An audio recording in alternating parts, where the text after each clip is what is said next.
Hello दोस्तों, K R study lab में आप सभी का स्वागत है। दोस्तों, हम बात करेंगे डीएलएड एडमिशन कराने के लिए हमें कौन कौन से डॉक्यूमेंट्स की आवश्यकता होगी। चलिए देखते हैं। बिहार डीएलएड दस्तावेज, यानी कि बिहार में डीएलएड करेंगे तो कौन कौन से दस्तावेज लगेंगे। सबसे पहले हम जान लें कि आंसर की इसका कब हो आएगा। तो बिहार डीएलएड का आंसर की लगभग आपको देखने को मिल सकता है अक्टूबर के पहले मंथ से ही, यानी कह सकते हैं 10 अक्टूबर तक इसके आंसर की जारी हो जाएगा। बात करें हम एडमिशन कब होगा, तो इसका रिजल्ट 15 अक्टूबर तक आ जाएगा और नवंबर के पहले ही वीक से आप लोग का एडमिशन चालू हो जाएगा। बात करें हम एडमिशन में डॉक्यूमेंट्स कौन लेंगे। एडमिशन डॉक्यूमेंट तो पहले आवेदन फोटोकॉपी, अगर आप बिहार डीएलएड का फॉर्म भरे होंगे उस समय आपको आवेदन फोटोकॉपी मिला होगा, उसको आपको रखे रहना है। अगर आपका गुम होता है तो दिक्कत समस्या होगी। काउंसलिंग फॉर्म की बात करें तो जब रिजल्ट आएगा उसके बाद से काउंसलिंग करने को बोला जाता है, तो आप काउंसलिंग करेंगे उसका फॉर्म का जेरॉक्स होना चाहिए। एडमिशन अलॉटमेंट लेटर होना चाहिए। ये एडमिशन अलॉटमेंट लेटर क्या है, तो जब रिजल्ट आएगा उसके बाद से कौन कौन से कॉलेज में आपका एडमिशन होगा अलॉट होता है परसेंटेज के अकॉर्डिंग, तो आपको वो लेटर जो होगा एडमिशन अलॉटमेंट लेटर उसको भी रखे रहना है। बात करें हम 12th में कोई व्यक्ति है तो उसके लिए क्या क्या आवश्यकता है, तो अपने डॉक्यूमेंट्स में वह 12th का मार्कशीट रख सकता है, मूल प्रमाण पत्र रख सकता है।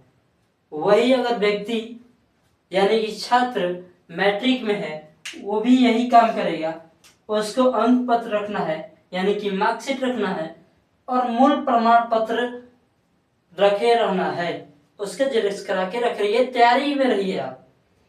बात करें अगर कोई व्यक्ति ग्रेजुएशन में है तो वो भी अपना मार्कशीट रखे और मूल प्रमाण पत्र रखे, यानी कि मैट्रिक में है, 12th में है या ग्रेजुएशन में है, आपको मार्कशीट उसके बाद से आपको मूल प्रमाण पत्र रखे रहना है। जाति की बात करें, अगर आप कोई भी कास्ट से हैं, ओबीसी में आते हैं कैटेगरी में या ईडब्ल्यूएस में कैटेगरी में आते हैं या कोई और कैटेगरी में आते हैं, तो अपना जाति पहले बनवा लें। निवास की भी इसमें आवश्यकता होती है, आप निवास बनवा सकते हैं, लेकिन आय की आवश्यकता नहीं होती है। आप आय को छोड़ भी सकते हैं, चाहे तो आप बना दें, कोई समस्या नहीं है, कोई दिक्कत नहीं है। सबसे इसमें भूमिका निभाता है सीएलसी।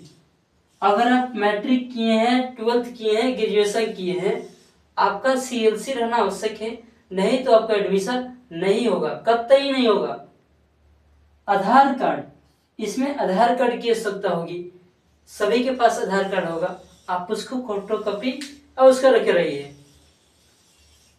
अगर आप